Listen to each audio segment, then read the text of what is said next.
Luis Severino during his start against the Baltimore Orioles at Yankee Stadium on Friday.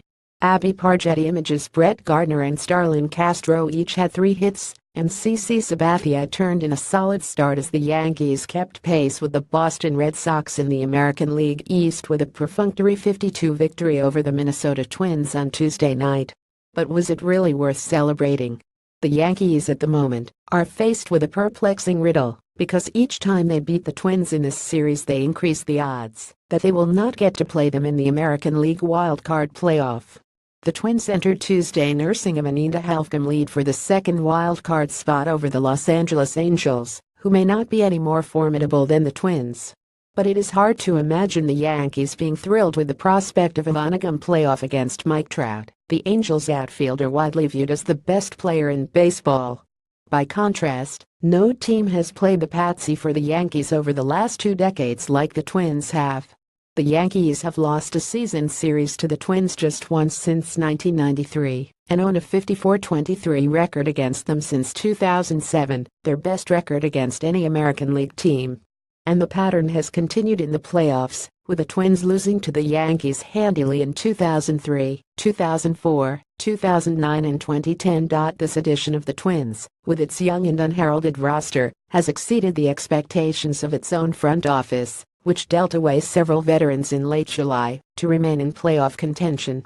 But they have hardly looked the part in 2 games here, being limited to 1 run in 5 2/3 innings on Monday by Jamie Garcia, whom the Twins traded to the Yankees earlier this summer, and then seeing their deficiencies repeatedly exposed on Tuesday in a game that was delayed by an hour because of rain.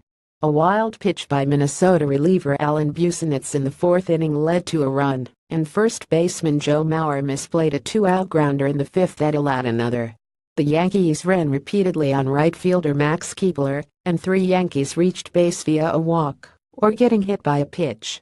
When the Twins had an early chance to assert themselves, loading the bases in the 1st inning with none out against Sabathia with 2 bunt singles and a base hit, they could not. Eduardo Escobar grounded into a double play, scoring 1 run, but the Twins got no more when Byron Buxton tapped one back to Sabathia. Kepler provided Minnesota's only other run with a 3rd-inning homer into the right field seats to put the Twins ahead by 21.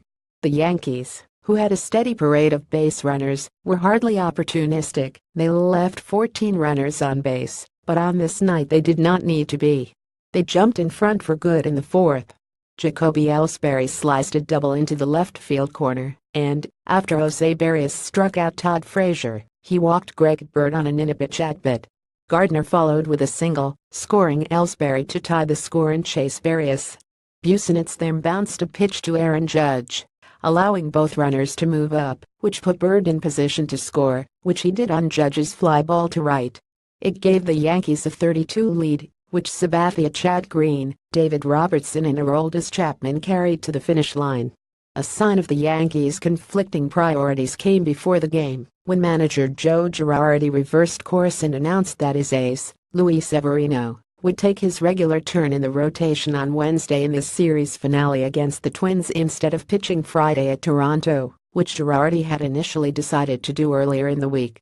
That gives the Yankees the option of using Severino on the final day of the regular season, if they have a chance of finishing ahead of the Red Sox.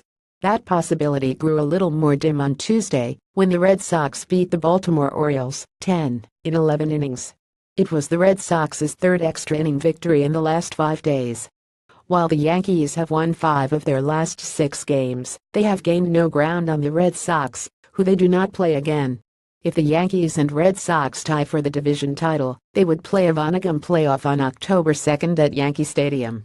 The winner would advance to an American League Division Series against the Houston Astros or the Cleveland Indians. The loser would host the wild card game, likely against the Twins or the Angels, the next day. Our goal is still to win the division, Girardi said. We have clinched nothing at this point. We still have a lot of work to do in front of us. It gives us the ability to start him 3 more times. A version of this article appears in print on September 20, 2017, on page B14 of the New York edition with the headline Girardi shifts again, and Severino will face Twins.